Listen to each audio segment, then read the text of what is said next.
Please turn on. Good afternoon, the time being just after 3 o'clock and a quorum present, we call this meeting to order, special meeting to order. It's a one item, though it lists the pilot, we'll not be discussing the pilot agreement today. You can do that after the meeting if you have any questions or what have you, but the intent of this meeting directly is to deal with a purchase order. You have someone ready to describe what we got to do? As you know, we're lining our East Bay pipeline with an 18-inch PVC pipe. Beta has been designing that pipe for us, and they've been drawing up bid specifications so we can take it out to bid, even though it's not considered an emergency at this point, as we are not planning to install it in October, so we are going through the bid process. The problem is we need to have the pipe fabricated in sufficient time to have it on site for the October installation. So since the pipe and the installation, in this case in particular the installer, holds the patent, he's a sole source provider, and he works directly for the provider of the pipeline in order to guarantee the quality of the pipe and the installation process. We need to purchase that pipe from Aegean and Underground Solutions.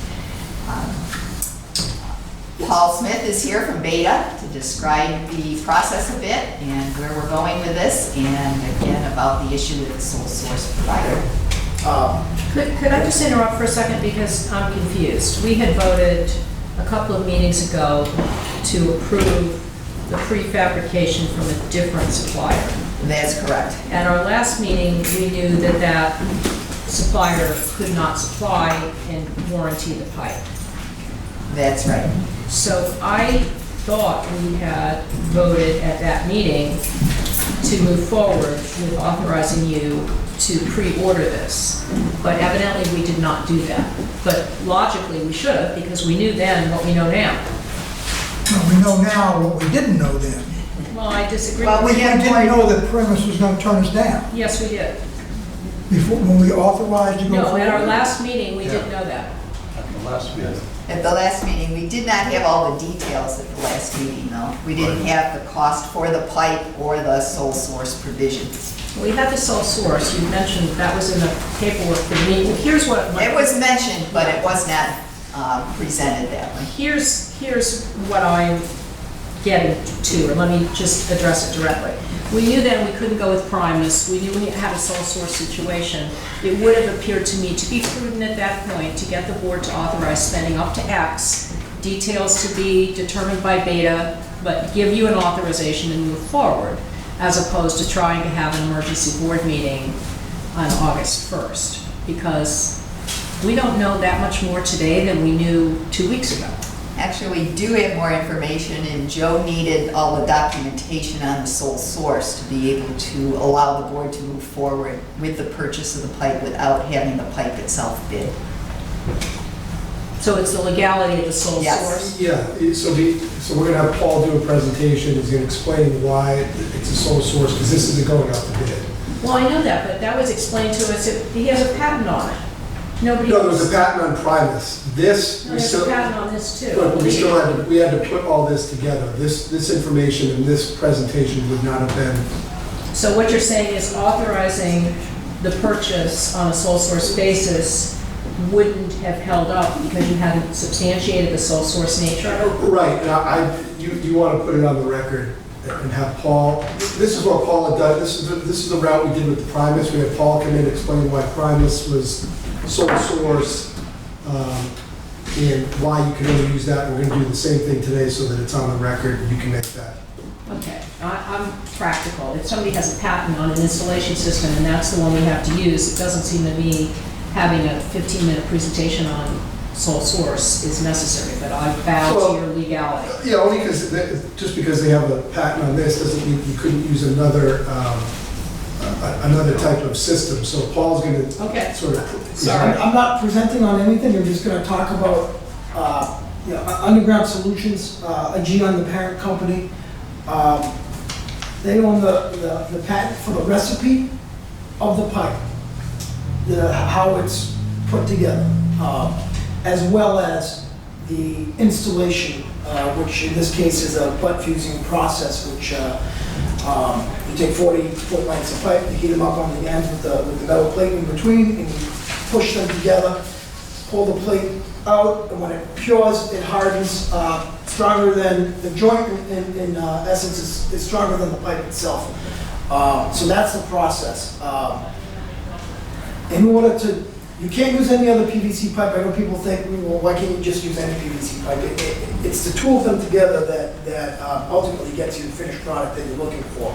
So when you're talking about using industry, anything fusible PVC, this is the only option. It's the only game in town. I know if you do a quick Google search and you look fusible PVC, there's other companies that come up, IPEX being one. Just to clarify, IPEX is essentially Underground Solutions. They install in Canada under an agreement with Underground Solutions. So it is one and the same. There should be no confusion as it relates to that. So the reason why we're asking to pre-order the pipe comes down to schedule. It's 4 to 6 weeks of fabrication through delivery to the job site. If we wait till we bid the job and award the contractor, we're going to bid, plans and specs are available on Wednesday. The bid opening right now is August 27th. Then it goes back and forth between approving. We're going to try to approve as fast as we can. If it's someone we know, it can be turned over relatively quickly. We're going to try to get in that for the meeting scheduled for the 29th. If all things go well, we will have a recommendation to award on the 29th of August. And then we'll get into the execution of the contract and trying to mobilize the contractor to the site. If we wait until all of that transpires and start the 4 to 6 week window for delivery, that puts us into November before the stuff even arrives on site. And we don't want to be butt using pipe as the winter months are approaching. It's not practical. It aids in lends itself to making the pipe more brittle, and then the whole situation is taking that much longer and more risk. So getting out in front of it is the goal. So we're asking to put the order in, not buy the pipe. The contract documents are assembled in such a manner that the 4,500 feet that we're requesting at $80 a unit linear foot is $360,000. That is being carried in the bid book as a token item for the contractor. So the contractor is going to reimburse the pipe supplier through the contract. There's going to be no checks written from BCWA to these guys, directly. That way we have control through the contract of the pipe arriving on site, and once it arrives on site, it is the responsibility of the contractor. At that point, he bears full responsibility, ownership of the pipe at that point. But what that allows us to do is coincide with the contractor arriving on site and the pipe arriving on site at the same time, as opposed to starting that 4 to 6 week window as the contractor is arriving on site. Paul, just to clarify, though, this bid today is not simply for, because of time, this is the only product. This is the only product that we can use, yes. Okay, and can you just explain to either you or Pam, although this pipe's being ordered, can you just explain to the board what's going to happen next? Because another contract is going to be put out to bid, correct? So we're ordering the pipe. It's not through a contract. It's a signed purchase order. Can I stop you there? Yeah. Because also we ran off on a tangent, and now you're bringing them back to, can you explain this? I'm going, wasn't there going to be a presentation and you would cover all of this? I feel it's going to get disjointed there or something, so. No, I think what Paul just told you is, and if you have, why don't we stop there? Because I just want the board to be clear on this process, because this is not the only time you're going to be dealing with contracts and bids for this project. So why don't we stop it before I get Paul into that? Do you have any questions about the pipe or what's before you now? Yes.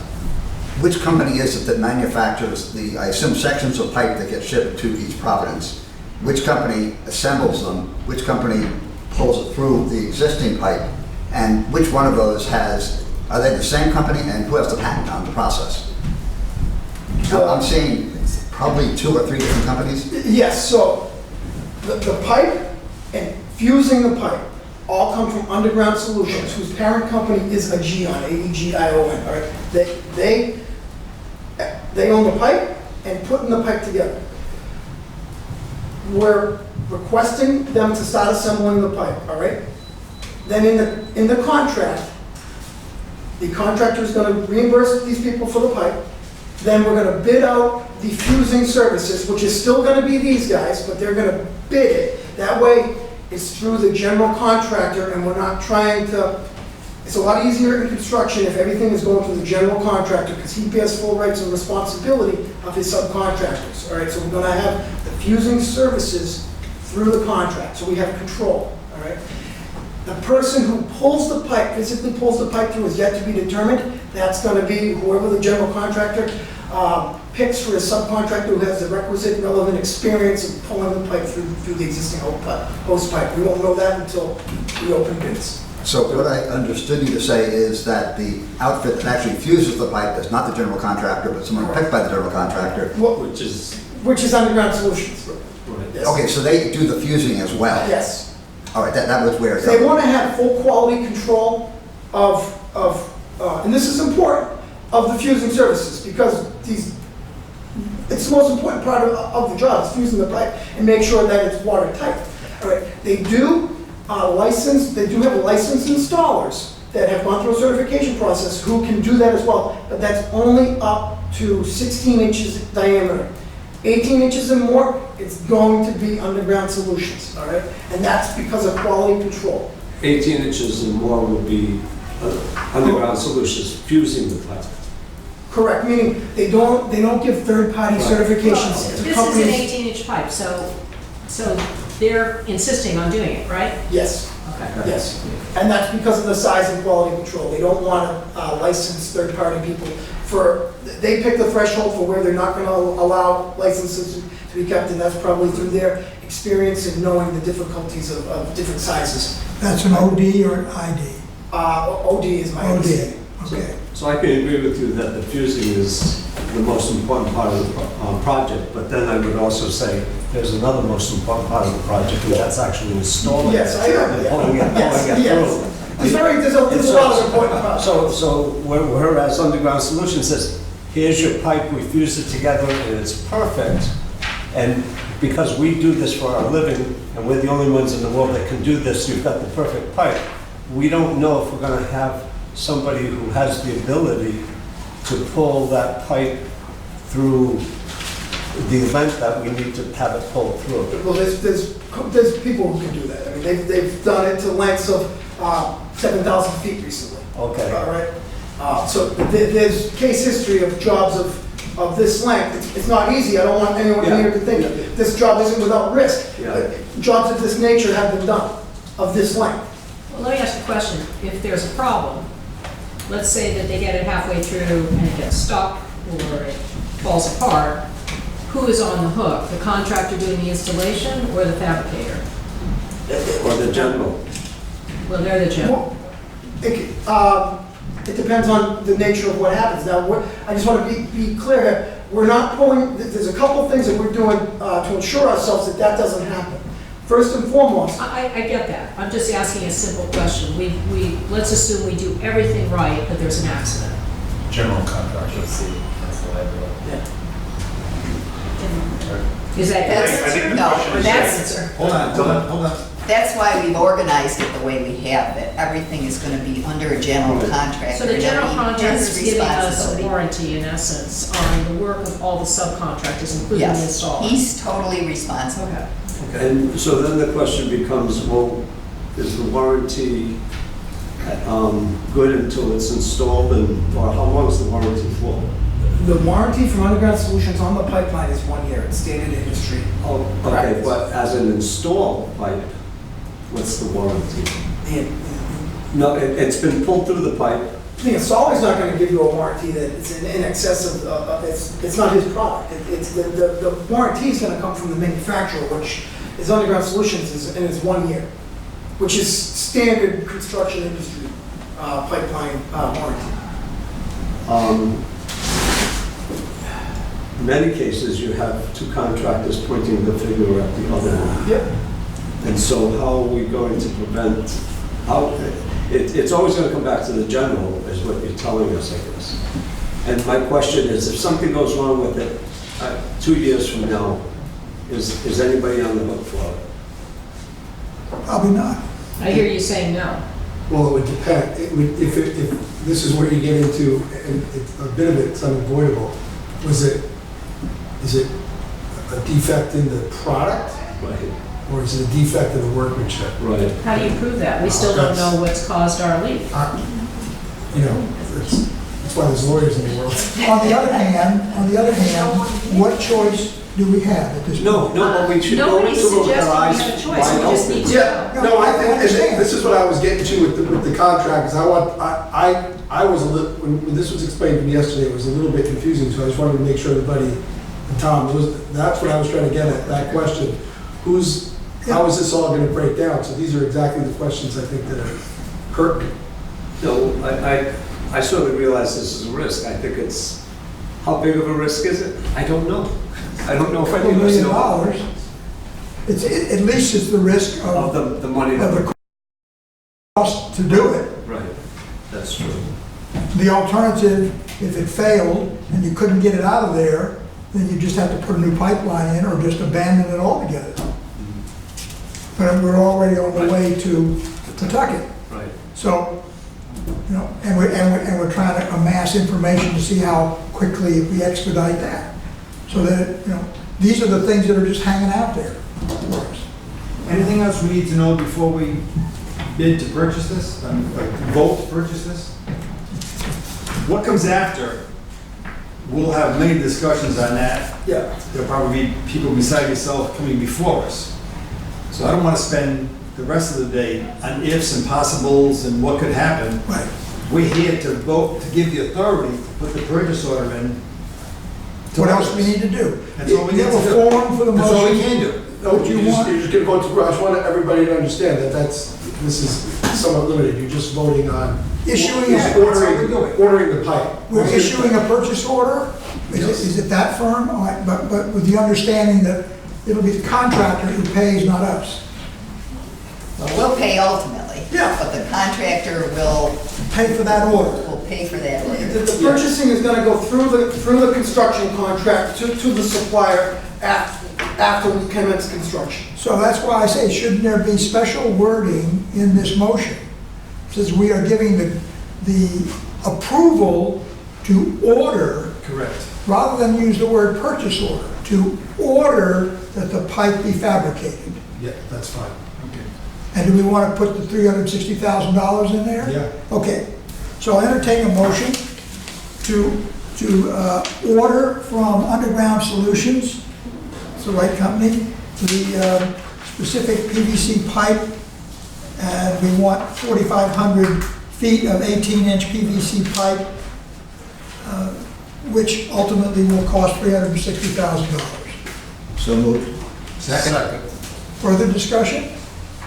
Okay, it's not over 500? I would just add, in accordance with the memo written by the gentleman. Okay, got that?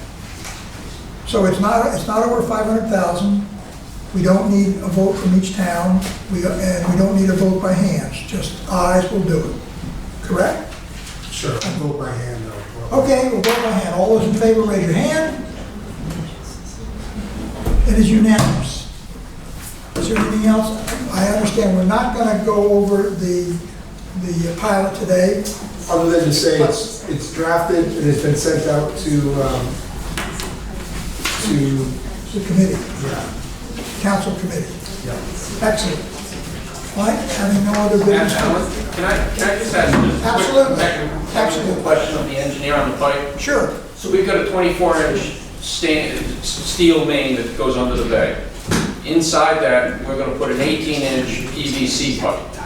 Right now, I'm assuming that pipe is going to be surrounded by water from the leak.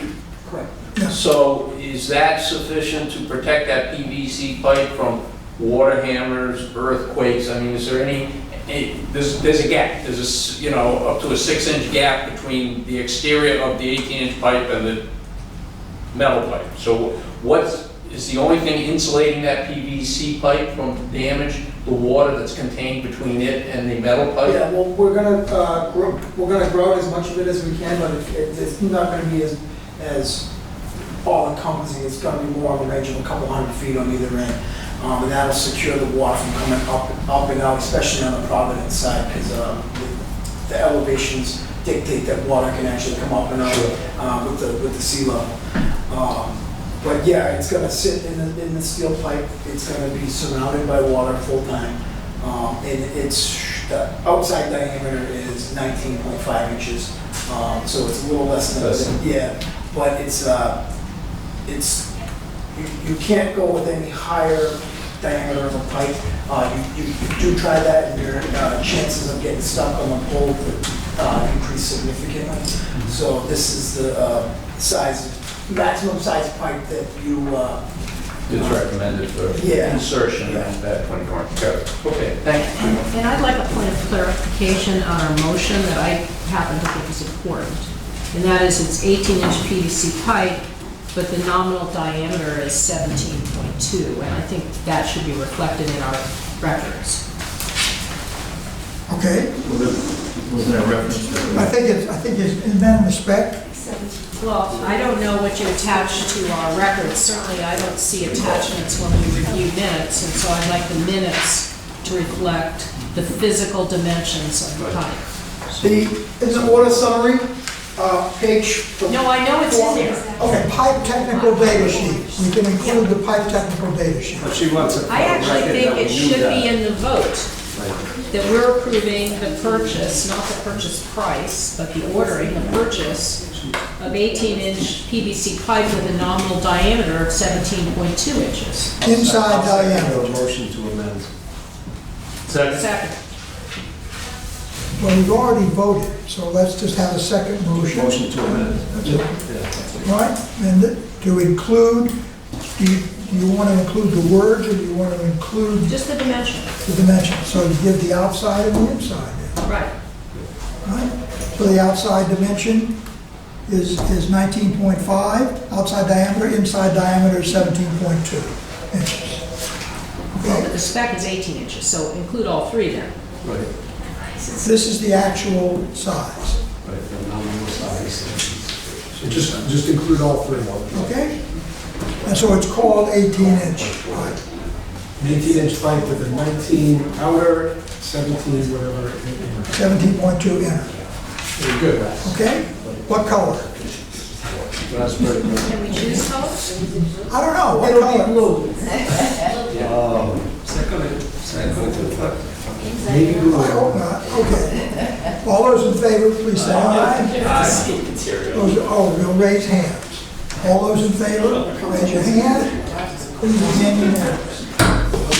Ask a follow-up question to Jim Cunis. You were saying that the pipe would be grouted at the ends in order to avoid having the water continue to flow into Providence. Once the PVC pipe is fully installed, hooked up, where does that water come from? Wouldn't it be blocked at that point? Or is there water leaking into there from, No. well, that was never clear from our prior presentations. So we have a steel pipe, all right? Right. We're pulling a smaller diameter pipe through. When we come up in Providence, the existing pipe, the existing steel pipe is right around the elevation of mean sea level. Right. All right, so when we cut the steel pipe to pull the fusible PVC through, depending on the elevation out there, we're not gonna know all the finer details until we get out there and we open everything up. If that pipe cut is below mean sea level, you're gonna have the ocean that's coming in through the 2-inch hole, and it's gonna come up and it's gonna be flowing out of the steel pipe. So we're talking about sealing that to prevent that. So, in a sense, you're gonna cap the steel pipe on either end, so the water can go up and down in the steel pipe with the tide if it wants, but it's never coming up and out through the end. It's sealed off, and in such a manner that the new water pipe goes through that seal, because that's gonna be under pressure, but it's blocking the ocean water from coming up out of the steel pipe, if that makes sense. All right, Did I cover that? I still didn't understand where the ocean water is getting into the pipe. That was- Ocean water is coming, right now your pipe is under pressure, right? Right, Everything's right. leaving. As soon as that pipeline comes, as soon as you take the pressure off of that pipe, now you have water gushing into the pipe. All right, so we're assuming that the tunnel is in fact not watertight. No, there's a breach in it. Well, no, there's a breach in the pipe, which is coming up on the two ends, but we don't know whether or not there's a breach in the actual tunnel that was Oh, drilled. there's fractures that are allowing an ocean water. Okay, all right, okay, that was never, that was not part of the Yeah, project. yeah, there's groundwater, ocean water that's getting through all the bedrock right there. And I shouldn't say it's gonna be gushing into the pipe, it's gonna stabilize with mean sea level. Right, right, All right? okay. So, in reality, if you get that closed off, there really should be no flux of water coming in and out, it's just gonna stabilize. Okay, thank you. But East Providence It's is much higher, significantly much higher than, that's why the stuff was coming out the other end, Yes. coming out the Providence side. It's coming off both ends because there's sufficient pressure now to push it in both directions. Are we now set? Okay, motion to dissolve or close our meeting. So moved. Moved, seconded, all in favor, say aye. You can't dissolve.